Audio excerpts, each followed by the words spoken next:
भगवान श्री शंकर जी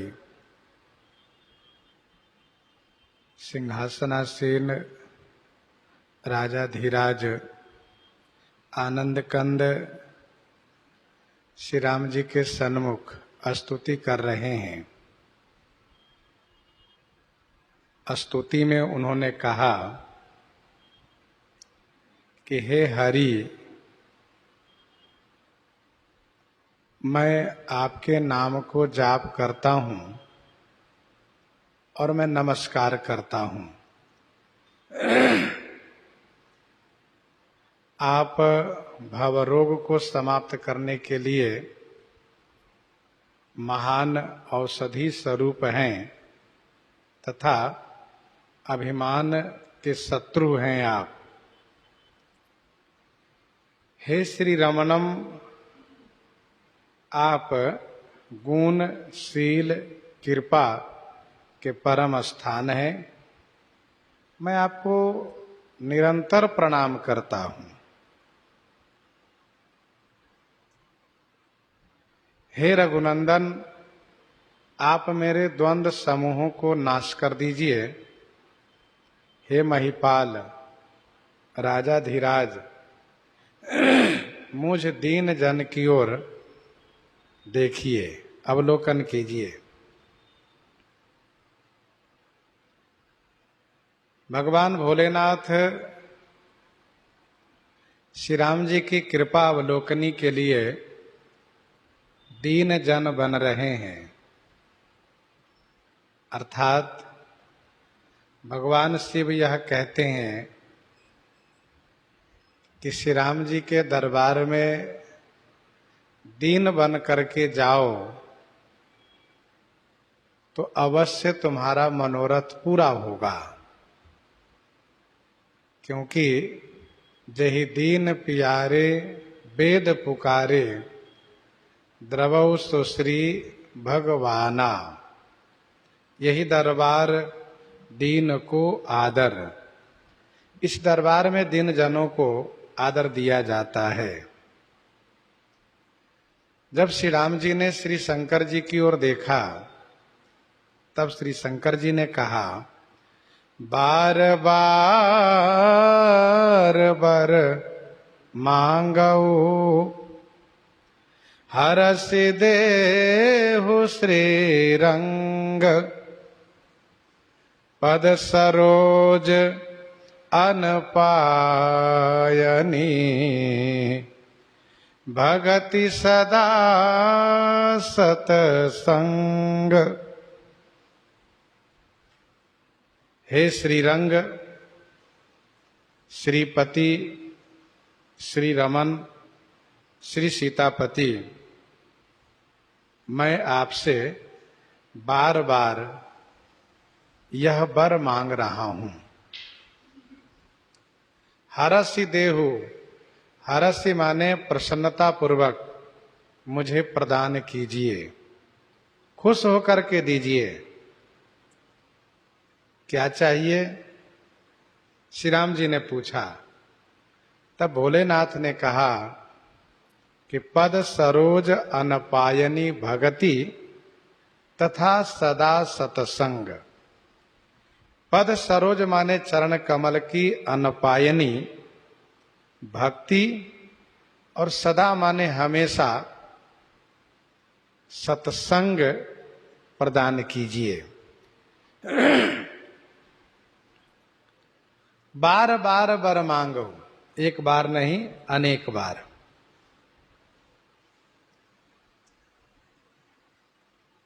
दिन प्रतिदिन, हर समय, हर क्षण मैं आपसे यही वर मांगता हूं। आप प्रसन्नता पूर्वक दीजिए। श्री रंग माने श्री को रंजन करने वाले, श्रीपति। वैसे सभी लोग श्री जी में प्रेम करते हैं, सब लोग श्री जी को चाहते हैं, पर धन्य है श्री राम जी कि श्री जी उनमें प्रेम करती हैं, श्री जी उनको चाहती हैं।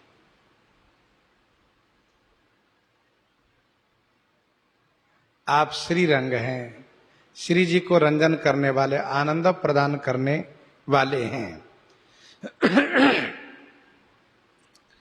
मुझे अनपायनी भक्ति दीजिए, जो आने के बाद कभी जाए ना।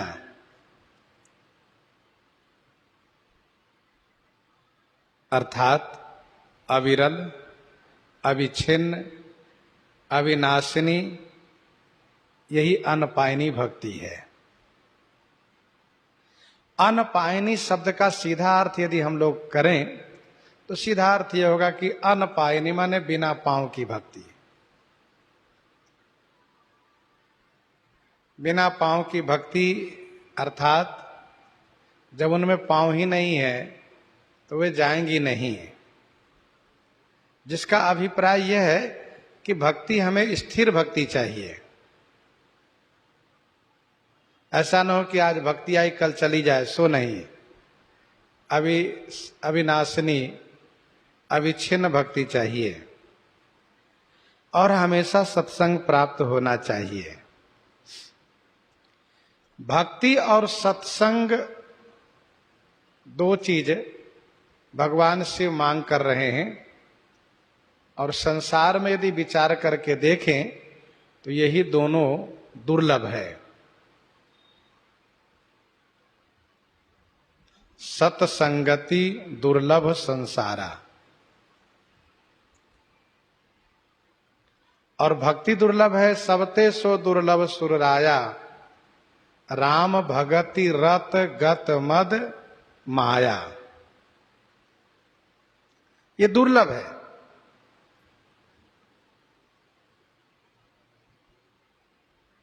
भक्ति प्राप्त होने के बाद भी सत्संग की आवश्यकता है, क्योंकि सत्संग के बिना भक्ति में मजबूती नहीं आती है, भक्ति सुदृढ़ नहीं हो सकती है। इसलिए सत्संग की आवश्यकता है। विनय पत्रिका 136 पद में गोस्वामी जी ने लिखा,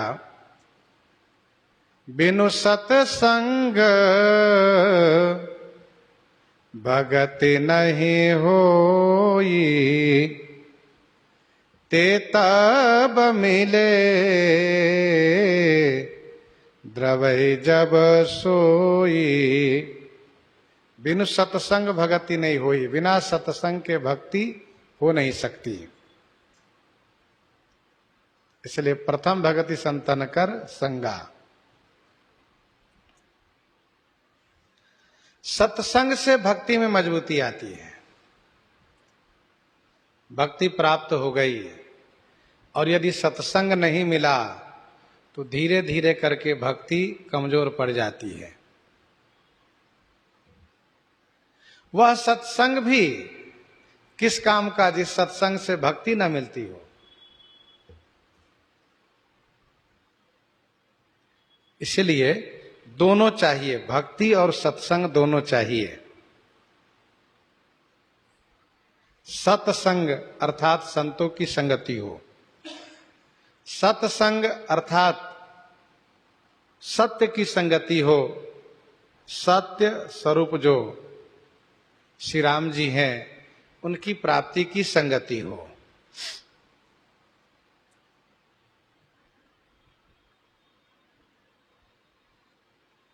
एक दोहा बड़ा प्रसिद्ध है, तुलसी घट नव छिद्र के, सतसंगति सरी बोरी, बाहर रहे न प्रेम जल, कीजिए जतन करोरी। इसका मतलब यह है कि जैसे घड़े में 9 छिद्र हो, यदि एक छिद्र है तब भी उसमें पानी ठहर नहीं सकता, और यदि 9 छिद्र हो तो पानी ठहरना बिल्कुल असंभव है, असंभव है। घड़े में 9 छिद्र है और उसमें हम पानी भर के रखना चाहें तो इसके लिए क्या विकल्प है, कैसे ये संभव है? तो संतों ने कहा कि इसके लिए यही संभव है कि उस घड़े को ही नदी में डुबा दो। घड़े को नदी में डुबा दो, बड़े से जलाशय में डुबा दो, तो उस घड़े में पानी भरा रहेगा। नहीं तो कहा बाहर किए कि सब पानी समाप्त हो जाएगा। यहां पर इस दोहे के अभिप्राय यह है कि यह शरीर ही घड़ा है जिसमें नव इंद्रियां ही नव छिद्र है। तुलसी घट नव छिद्र के। इसके अंदर यदि हम प्रेम जल को भरकर रखना चाहते हैं, प्रेम भक्ति रूपी जल को भरकर के रखना चाहते हैं, तो सत्संगति सरिबोरी, सत्संगति रूपी नदी में डुबा दो। अर्थात सत्संग हमेशा प्राप्त होते रहना चाहिए, तभी भक्ति में मजबूती बनी रहेगी।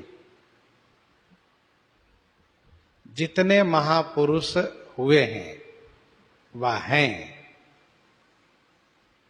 जिनको भक्ति सर्वाधिक प्रिय है, भक्ति ही चाहिए, तो वे अवश्य सत्संग किया करते हैं। उस सत्संग में शास्त्र की चर्चा करते हैं,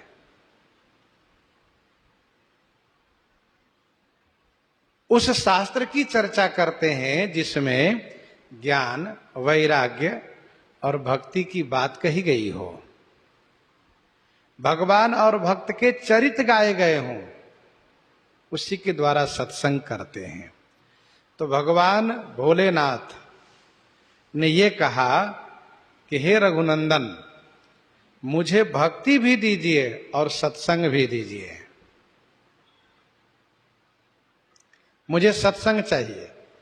और ध्यान देने वाली बात यह है कि भगवान शिव को कितना सत्संग प्रिय है, यह तो विचार करके देखिए। कैलाश से दंडकारण्य में आते हैं श्री अगस्त मुनि के आश्रम पर। सनकादि जी श्री अगस्त मुनि के आश्रम पर आते हैं। क्यों? सत्संग पाने के लिए। तहां रहे ये सनकादि भवानी, तहां रहे सनकादि भवानी, जहां घट संभव मुनिवर ज्ञानी। तो जीवन में सत्संग अनिवार्य है, चाहे जहां सत्संग प्राप्त हो, सत्संग के लिए जाना चाहिए, सत्संग अवश्य प्राप्त करना चाहिए।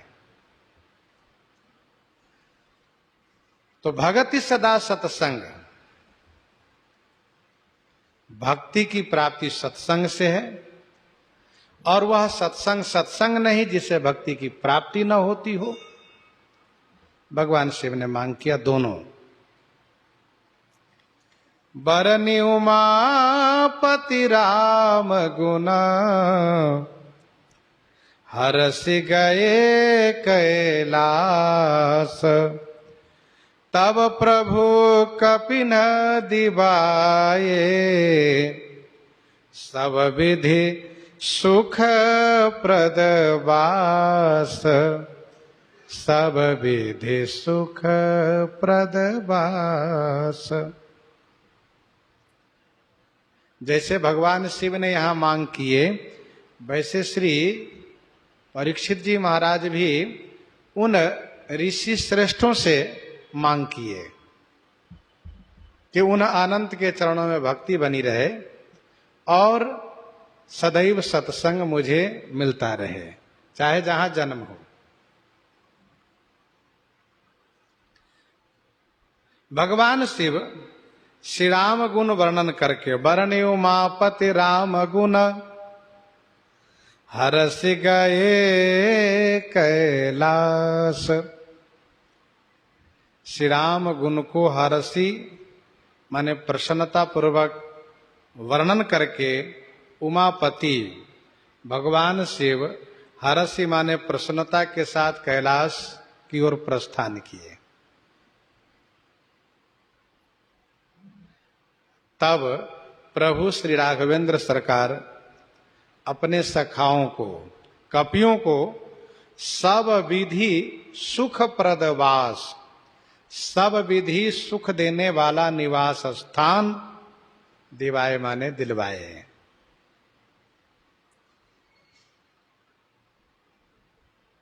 उमापति भगवान आशुतोष श्री शंकर जी बड़ी प्रसन्नता के साथ श्री राम गुणगान किए, स्तुति किए और प्रसन्नता के साथ कैलाश की ओर प्रस्थान किए। प्रश्न ये उठता है कि श्री राम जी वरदान दिए कि नहीं दिए, ऐसा स्पष्ट तो नहीं लिखा है। इसका समाधान यह है कि वरदान दे भी दिए और पा भी गए। लीला की जो मर्यादा है उस मर्यादा के अनुसार श्री राम जी स्पष्ट रूप से नहीं कह पाए कि तथास्तु, लेकिन मन से वरदान दे दिए। जैसे गुरु श्री वशिष्ठ जी वरदान मांगते हैं, उनको भी कह नहीं पाते हैं।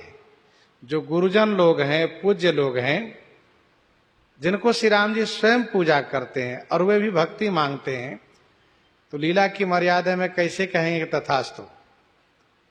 इसलिए उनको तथास्तु न कह करके मन से देते हैं। लीला की मर्यादा में, लीला के स्वरूप में, कोई गुरु जी है, कोई भगवान है, कोई स्वामी है, लेकिन उन सब का उद्देश्य यही है कि हमें श्री राम जी के चरणों में भक्ति प्राप्त हो। चाहे वे श्री कौशल्या जी हो, चाहे श्री चक्रवर्ती महाराज दशरथ जी हो, चाहे गुरु श्री वशिष्ठ जी हो, चाहे श्री ब्रह्मा जी हो, चाहे श्री शंकर जी हो, सब लोग भक्ति मांगते हैं।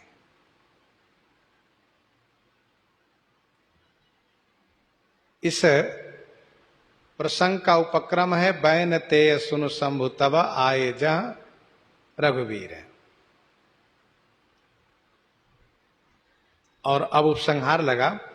भगवान शिव बहुत खुश हो करके मन ही मन सोचते हुए सिंहासनासीन आज मैं आनंद कंद सच्चिदानंद घन भक्त वत्सल करुणा वरुणालय श्री कौशल्यानंदन श्री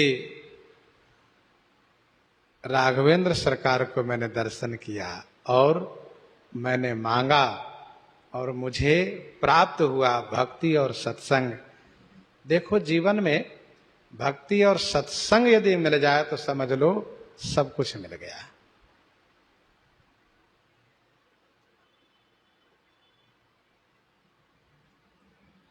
तो बरनी उमापति राम गुण हरसि गए कैलाश।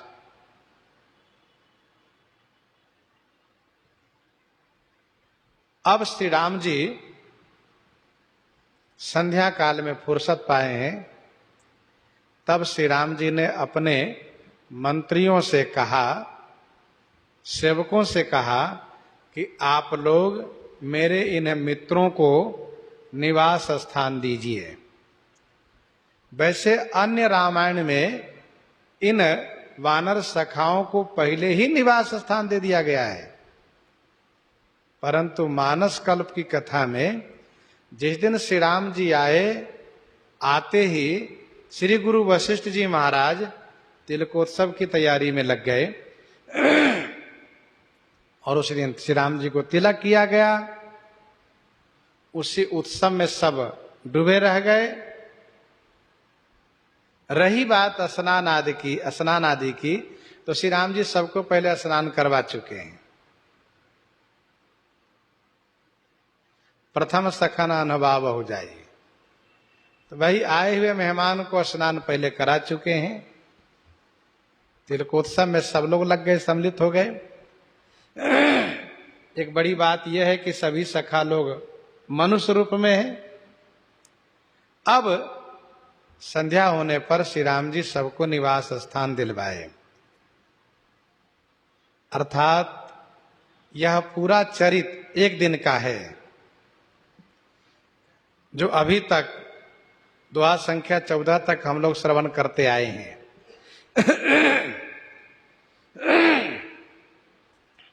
सब विधि सुखप्रद वास। श्रीमद् वाल्मीकि रामायण में श्री राम जी कहते हैं, अशोक वाटिका वाले जो बड़े सुंदर महल है, वहां पर हमारे मित्र महाराज सुग्रीव को ठहराइए।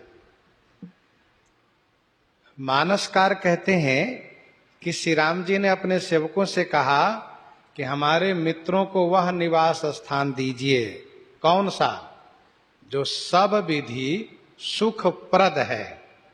सब विधि सब काल में सुखप्रद है, अर्थात खट ऋतु में अनुकूल है और हमेशा सुख देने वाला है, जिसे कहते हैं वातानुकूलित। समय के अनुसार सुख देने वाला वह निवास स्थान। अच्छा, मान लीजिए यदि गर्मी में सुख देने वाला निवास स्थान देते तो यह माना जाता कि श्री राम जी केवल चाहते थे गर्मी भर ही सखा लोग ठहरें, सर्दी आने पर चले जाएं। और यदि सर्दी में सुख देने वाला निवास स्थान देते तो उसका भी वही अभिप्राय होता, केवल सर्दी में ठहराना चाहते हैं। इसीलिए श्री राम जी वह निवास स्थान दिलवाए हैं जो सुंदर सदन सुखद सब काला। सुंदर सदन सुखद सब काला। सब काला, सब काल में जो सुखद है वह निवास स्थान श्री राम जी सखाओं को दिलवाए।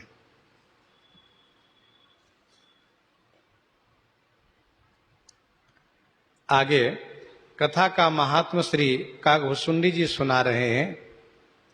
सुनु खगपति यह कथा पावनी, त्रिविध ताप भव भयदावनी। सुनु खगपति यह कथा पावनी।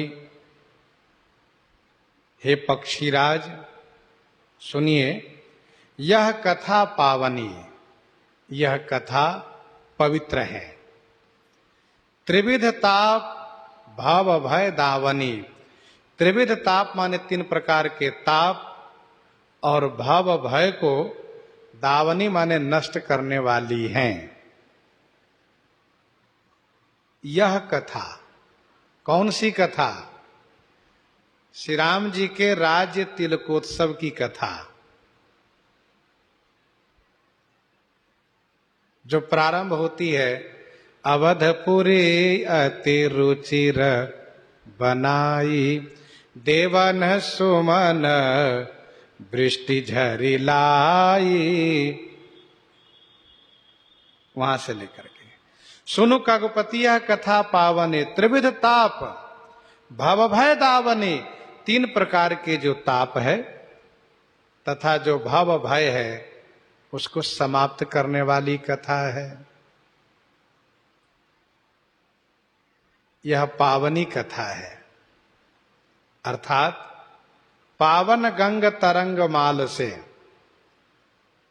पावन गंग तरंग माल से यह कथा अपने आप में गंगा जी के तरंगों की भांति पवित्रता में है। पावन गंग तरंग माल से। त्रिविध ताप, यह जो 3 प्रकार के ताप है, दैहिक जो शारीरिक कष्ट हो जाता है, कभी हाथ में, कभी पांव में, कभी सिर में जो पीड़ा होती है, ये दैहिक ताप है। दैविक ताप वह है जो बहुत वृष्टि हो गई अथवा वृष्टि नहीं हुई, कभी बहुत गर्मी पड़ने लगी, बहुत सर्दी होने लगी, ये दैविक ताप में माना जाता है। भौतिक ताप वह है जो प्राणियों द्वारा, सर्प है, बिच्छू है तथा तामसी जीव है, उसके द्वारा जो कष्ट होता है, दैहिक दैविक भौतिक तापा। त्रिविध ताप और भाव भय। भाव भय क्या है? ये संसार का भय है, आवागमन का चक्कर। इस बात को सब लोग समझते हैं कि जन्म और मरण काल में कष्ट होता है, फिर भी भूले रहते हैं। भाव भय दावने। प्रश्न ये उठता है कि यहां पर कथा के महात्म कहने का अभिप्राय क्या है? इस 15वें दोहा में कथा का महात्म गोस्वामी जी क्यों प्रस्तुत कर रहे हैं?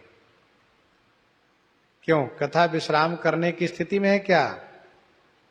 इसका उत्तर है कि नहीं। राज तिलकोत्सव प्रसंग समाप्त हुआ है, इसलिए कथा का महात्म गोस्वामी जी गायन कर रहे हैं, पहली बात।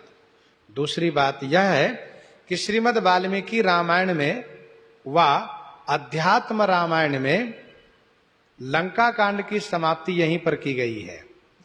राज तिलकोत्सवोपरांत लंका कांड का समापन श्री वाल्मीकि जी ने, अध्यात्मकार ने अध्यात्म रामायण में किया है। तो श्रीमद् वाल्मीकि रामायण व अध्यात्म रामायण में यहीं पर लंका कांड का समापन है, इसलिए गोस्वामी जी कथा के महात्म यहां पर प्रस्तुत कर रहे हैं। महाराज कर शुभ अभिषेका, सुनत लहि नर बिरति विवेका। महाराज कर शुभ अभिषेका, सुनत लहि नर बिरति विवेका। महाराजा धीराज चक्रवर्ती चूड़ामणि श्री राघवेंद्र सरकार के शुभ अभिषेका, शुभ माने कल्याणकारी, यह तिलकोत्सव, इस कथा प्रसंग को सुनने मात्र से नर बिरति विवेका लहहि। बिरति माने वैराग्य और विवेका माने ज्ञान, लहहि माने प्राप्त करते हैं। महाराज कर शुभ अभिषेका। ऐसा नहीं कि तिलकोत्सव होने के बाद महाराज हुए हैं, महाराज तो हमेशा से हैं। अब मुनिवर विलंब नहीं कीजिए और महाराज कह तिलक करीजिए। तिलक एक औपचारिक है, एक विधि है जो होना चाहिए। वस्तुतः श्री राम जी तो महाराज पहले से ही हैं। महाराजा धीराज श्री राम जी का जो शुभ माने कल्याणकारी तिलकोत्सव है, यह कथा प्रसंग, इसको सुनने मात्र से मनुष्य को वैराग्य और विवेका माने ज्ञान की प्राप्ति होती है। यह इसका महात्म्य है। यदि श्रद्धा विश्वास पूर्वक हम इस प्रसंग में अपने मन को लगाएंगे तो हमें वैराग्य, संसार से वैराग्य और संसार की नश्वरता का विवेक प्राप्त होगा। ध्यान दीजिएगा, कभी कभी ऐसा होता है कि वैराग होने के बाद फिर राग हो जाता है। इसका कारण क्या है? इसका कारण यह है कि विवेक के अभाव होता है। विवेक के अभाव में ऐसा होता है। यदि विवेक प्राप्त हो, नश्वरता का बोध हो, उसके प्रति नफरत हो, तो फिर राग नहीं होगा, वैराग्य सुदृढ़ होगा। तो सांसारिक प्रपंचों से वैराग्य होगा, संसार के नश्वरता का ज्ञान होगा, भगवान में प्रेम होगा। कबने उस सिद्धि की बिनु विश्वास होना अनिवार्य है। पहली बात विश्वास करो। कल जुग समजुग आन नहीं, जो नर कर विश्वास। कल जुग समजुग आन नहीं, जो नर कर विश्वास। विश्वास गाई राम गुण गण विमल, भवतर भी नहीं प्रयास। तो एक बड़ा सुंदर तर्क है, एक शर्त है, जो नर कर विश्वास। यद्यपि सभी शास्त्रकारों ने कलयुग के बुराइयों को भरपूर वर्णन किया है, गोस्वामी जी ने भी वर्णन किया, ऐसा नहीं कि वर्णन नहीं किए, इन्होंने भी कहा है। सो कलिकाल कठिन उर्गारी, पाप परायण सब नर नारी, कलमल घर से धर्म सब लुप्त भय सद ग्रंथ। लेकिन गोस्वामी जी ने कलयुग की प्रशंसा करते हुए कहा, कलयुग समजुग आन नहीं, जो नर कर विश्वास। गोस्वामी जी से किसी संत ने पूछा कि महाराज आप शर्त रख रहे हैं जो नर कर विश्वास, क्यों? गोस्वामी जी ने कहा, भैया हो, कलयुग में सबसे बड़ी कमी है तो यही कि लोग विश्वास ही नहीं करते। परिवार में यदि देखो तो पिता पुत्र पर, पुत्र पिता पर, पति पत्नी पर, पत्नी पति पर, भाई भाई पर, और स्वामी सेवक पर, सेवक स्वामी पर विश्वास नहीं करते। कहते क्या करें, उनको मेरे प्रति विश्वास ही नहीं है। अच्छा, आपका? मेरा भी विश्वास टूटता है देख करके। तो ये विश्वास का अभाव है। तो कलयुग में सबसे बड़ी कमी यही है कि विश्वास का अभाव, विश्वास का अभाव है। लोग अमुक जगह विश्वास कर लेते हैं, कहां? जैसे कोई कह दे आज संध्या काल में कि सुनो, ये जो पीपल का वृक्ष है ना, इस पर प्रेत रहता है। ऐसा? हां। और फिर यदि उसको रात्रि में नींद खुलती हो और थोड़ी सी आवाज आती हो तो कहेगा, अरे भाई बिल्कुल उन्होंने सत्य कहा, प्रेत है, तभी तो आवाज आ रही है। मान लिए उस बात को, भूत प्रेत वाली बात पर विश्वास कर लिए। लेकिन जहां से कल्याण होना है वहां विश्वास में अभाव है, विश्वास नहीं करते। इसलिए गोस्वामी जी ने शर्त रखा, कलयुग समजुग आन नहीं, जो नर कर विश्वास। गाई राम गुण गण विमल, भवतर बिनहि प्रयास। भगवान के गुण गणों के प्रति श्रद्धा विश्वास पूर्वक अपने आप को समर्पित कर दो, अवश्य कल्याण होगा। तो सुनत लहहि नर विरति विवेका, अवश्य वैराग्य और ज्ञान की प्राप्ति होगी।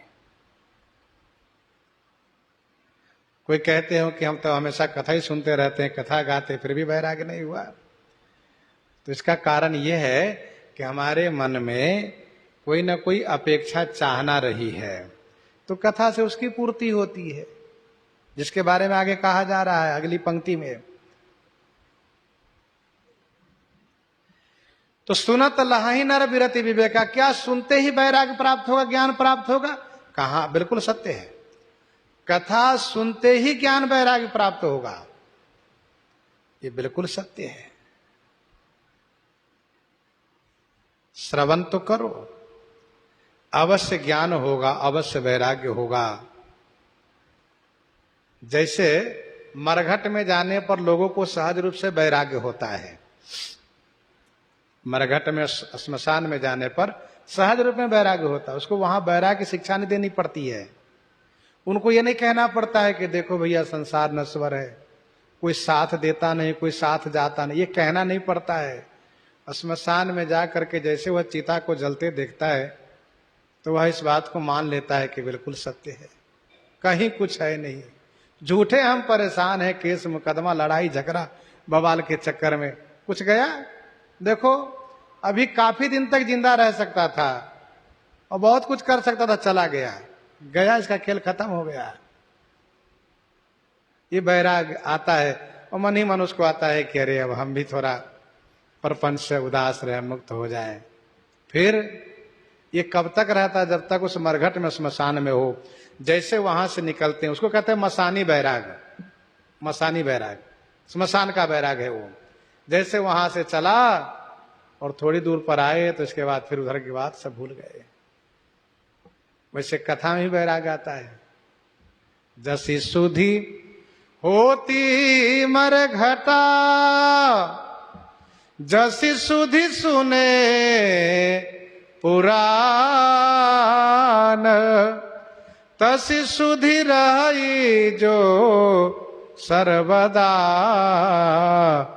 कस न मिले भगवान, कस न मिले भगवान।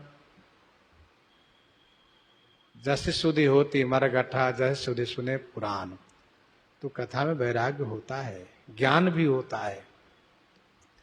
इसलिए गोस्वामी जी ने कहा, सुनत लहहि नर बिरति विवेका।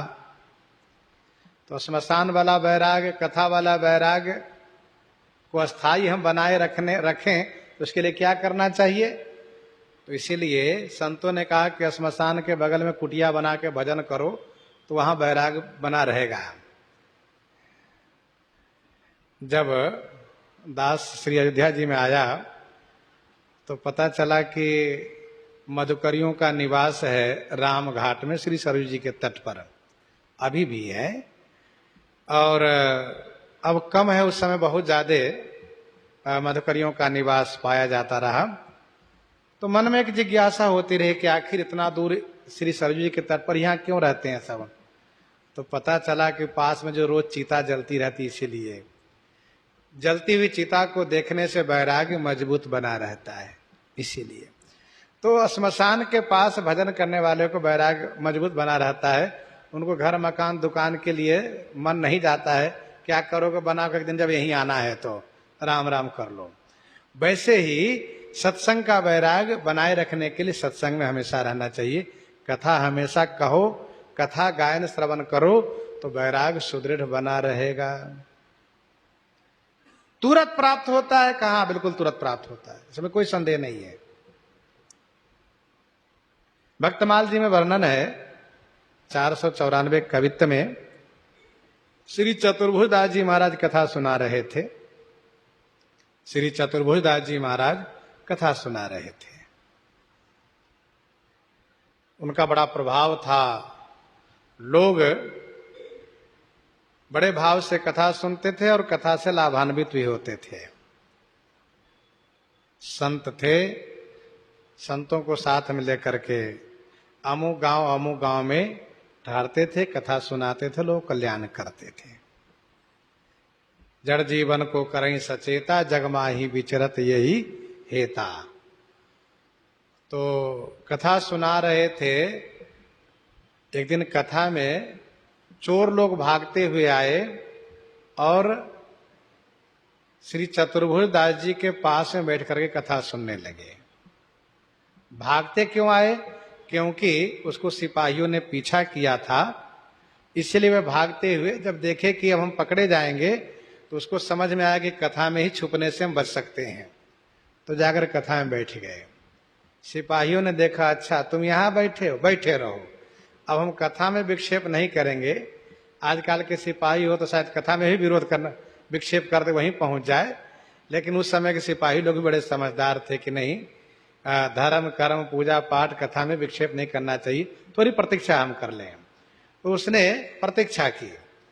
कथा के प्रसंग में श्री चतुर्भुजदास जी ने कहा कि भगवान के भक्त होने के बाद पुनर्जन्म हो जाता है, और पुनर्जन्म होने का मतलब पिछले जन्म का पाप पुण्य का सारा हिसाब ही समाप्त हो जाता है, और वैष्णव बन जाने से नया जन्म होता है। अब नए तरह से जीवन जीना चाहिए, भगवान का भजन करना चाहिए। इस बात को उन्होंने प्रसंग में मजबूती के साथ कहा। तो चोरों ने सोचा कि मैं तो चोरी किया हूं और अब पकड़े भी जाऊंगा, इसलिए अच्छा है कि मैं वैष्णव बन जाऊं और यह स्पष्ट कर दूं कि मैंने चोरी नहीं की है, हमारी रक्षा हो जाएगी। कथा समापन हुई। चोरों ने तुरंत श्री चतुर्भुजदास जी से कहा, महाराज हमें शीघ्राति शीघ्र दीक्षा दीजिए। श्री चतुर्भुजदास जी ने कहा इतनी जल्दी क्यों है, थोड़ा ठहर जाओ।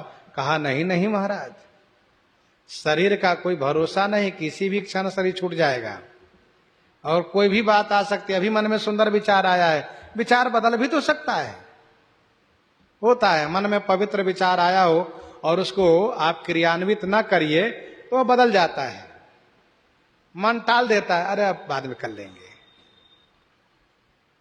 अच्छा, तो श्री चतुर्भुजदास जी महाराज तुरंत उनको माला पहनाए, तिलक लगाए, नाम मंत्र सुनाए, नाम दिए।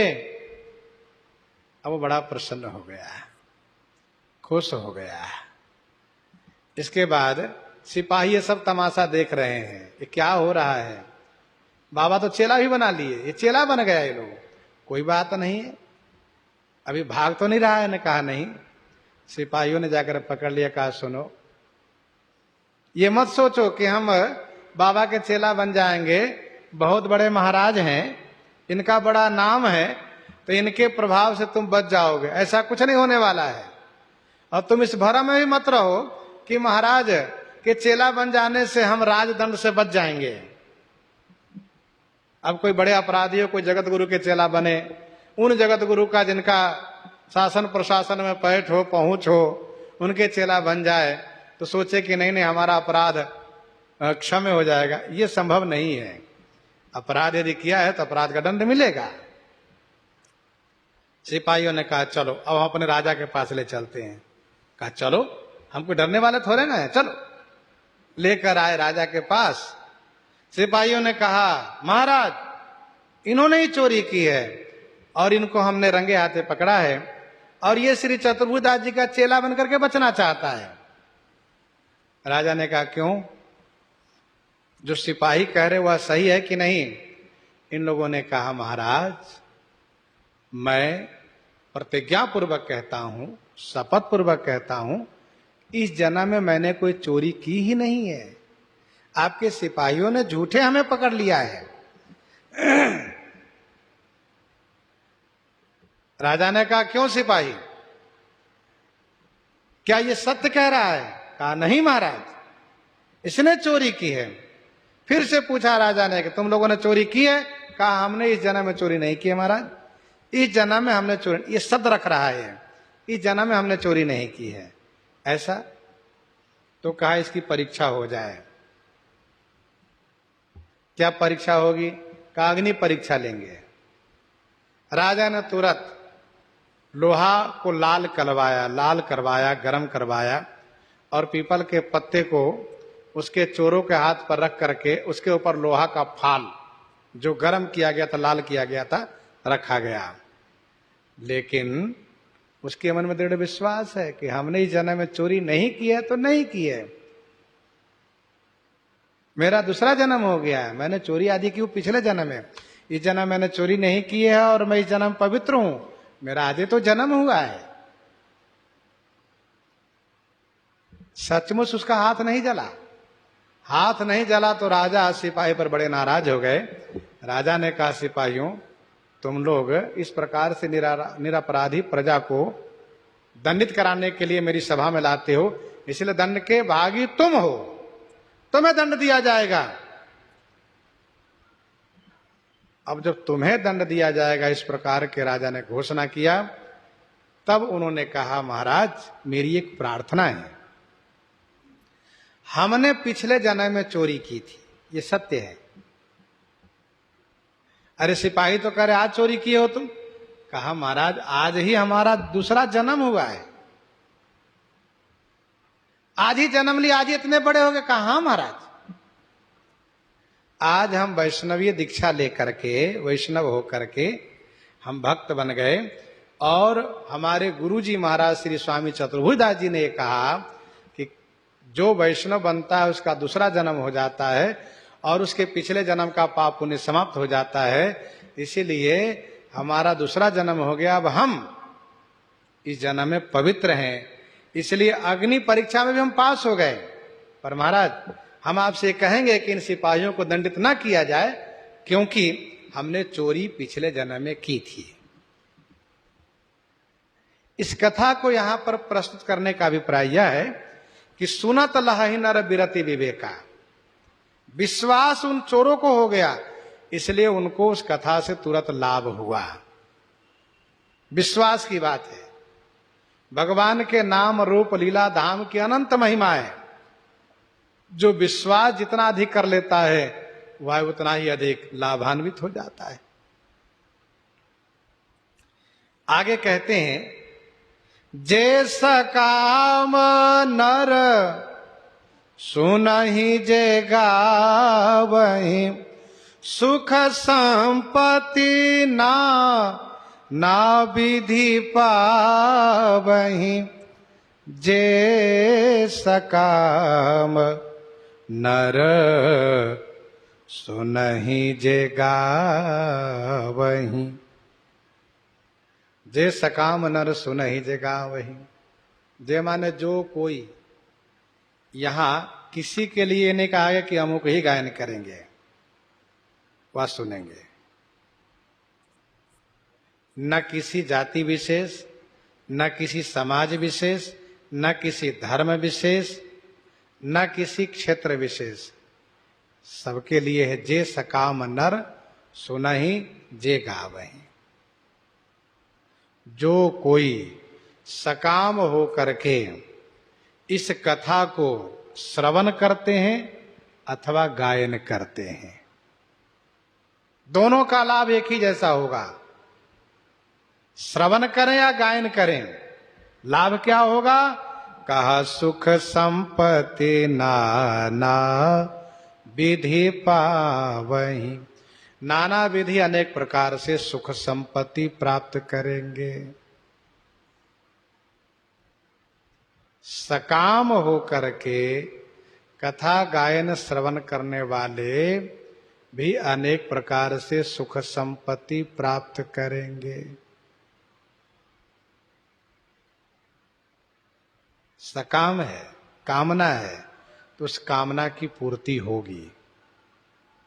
उनको सुख मिलेगा, संपत्ति मिलेगी, मान प्रतिष्ठा मिलेगी, क्योंकि उसने कामना की है, सकाम गायन किया, श्रवण किया है।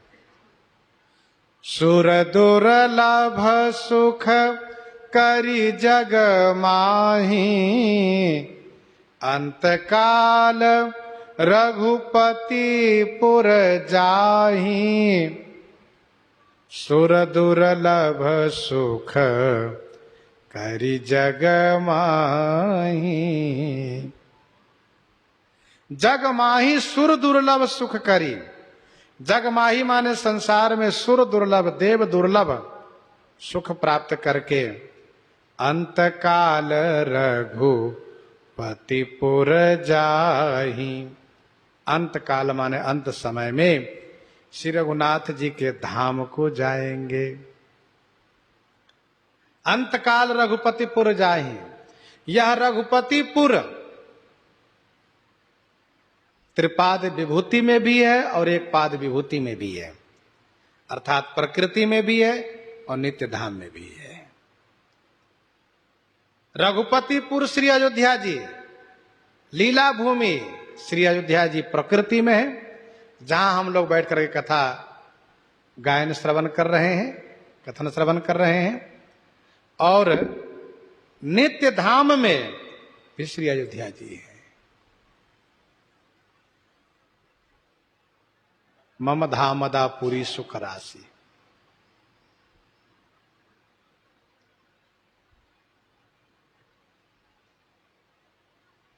तो अंत काल रघुपतिपुर जाहि, अंत समय में श्री राम जी को धाम, श्री राम जी के धाम को वे जाते हैं। सुर दुर्लभ सुख करी जग माहि। देव दुर्लभ सुख प्राप्त करते हैं। रघुवंश भूषण चरित यह नर, कहहि सुनहि जे गावहि। कलिमल मनोमल धोई, बिनु श्रम राम धाम सिधावहि। हो राम धाम सिधावहि।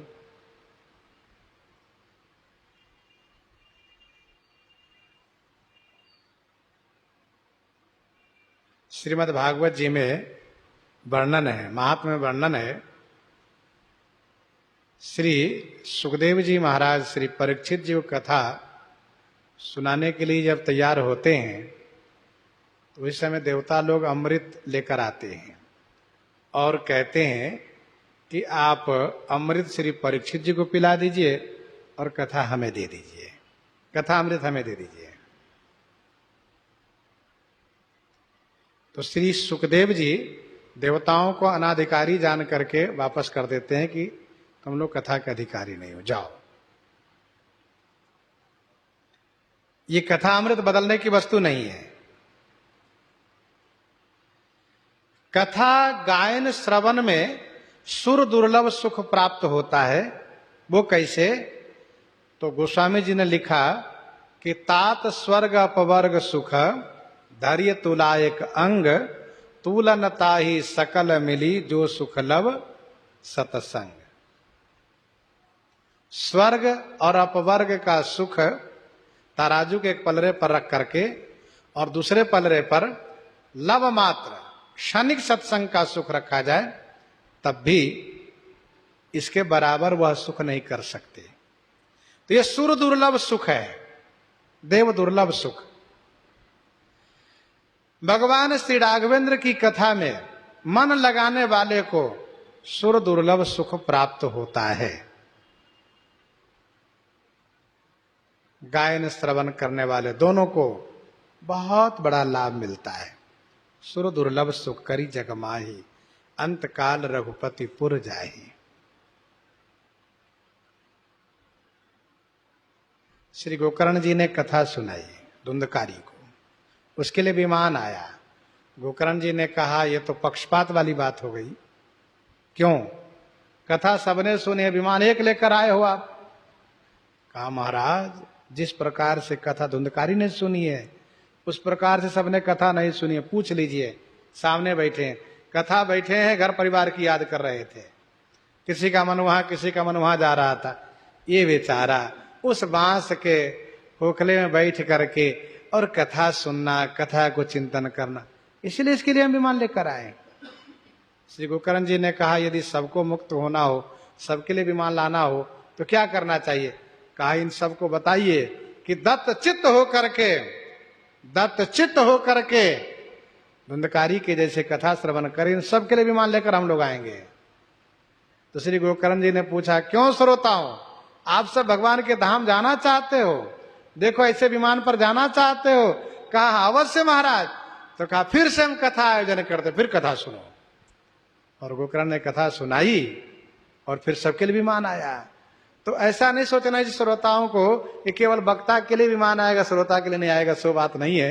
भागवत जी में स्पष्ट वर्णन है कि श्रोताओं के लिए विमान आता है। सुर दुर्लभ सुख करी जग माही अंतकाल रघुपतिपुर जाहि। कुछ चीजें ऐसी हैं जो इस लोक में प्राप्त है, स्वर्ग में नहीं मिलती है। वह सुभाषित रत्नागार का एक श्लोक है, क्षोर विकारम मतयः कवीनाम गवाम रसम बालक भाषणम वा।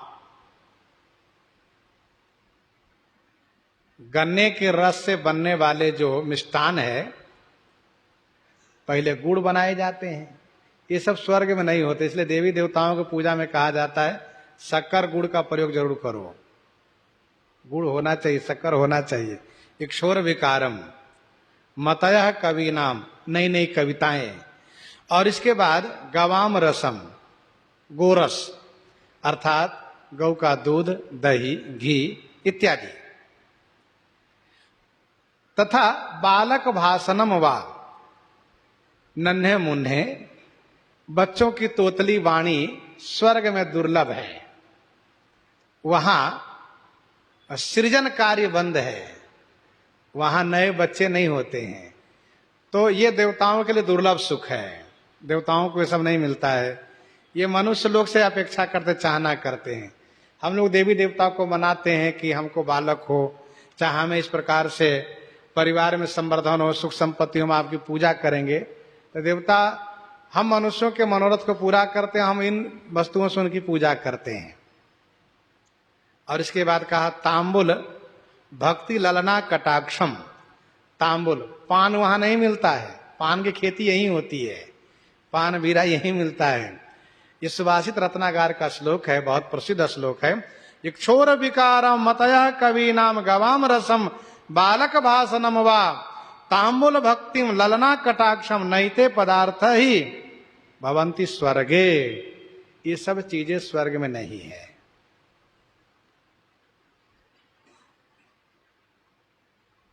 भक्ति भी नहीं वहां पर है, और जो वस्तु वहां है वो सब पुरानी है, नई चीज कुछ है ही नहीं। इसलिए स्वर्ग वाले देवता लोग चाहते हैं कि भूलोक में चले, यहां नई नई चीजें मिलती हैं, नई नई वस्तुएं।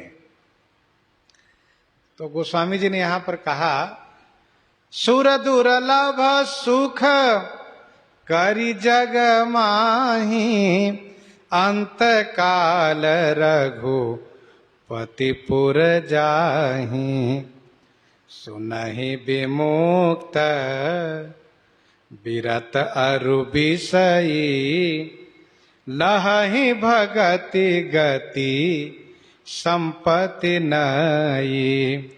सुनहि विमुक्त बिरत अरु बिसई लहहि भगति गति संपत्ति नई। अच्छा, जो सकाम गायन श्रवण करें, कथन श्रवण करें, उनको सुर दुर्लभ सुख प्राप्त होगा और अंत में भगवान के धाम भी मिलेगा। देखो कथा की महिमा है।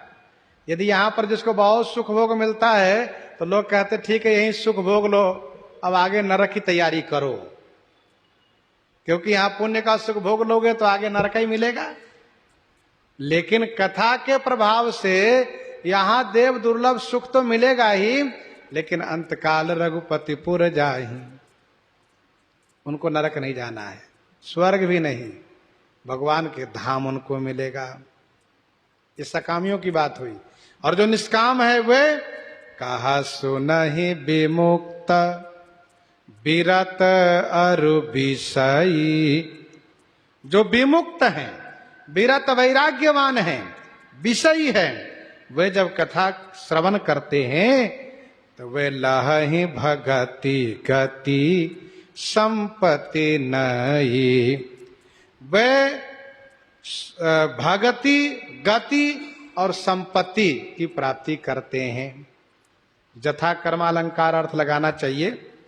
विमुक्त को भक्ति मिलती है, विरत को गति मिलती है और विषय को नई संपत्ति मिलती है। जो जीवन मुक्त है उनको भक्ति मिल जाती है। जीवन मुक्त महामुनि जेऊ, जीवन मुक्त महामुनि जेऊ हरिगुण सुनहि निरंतर तेऊ। विरक्तों को गति मिलती है,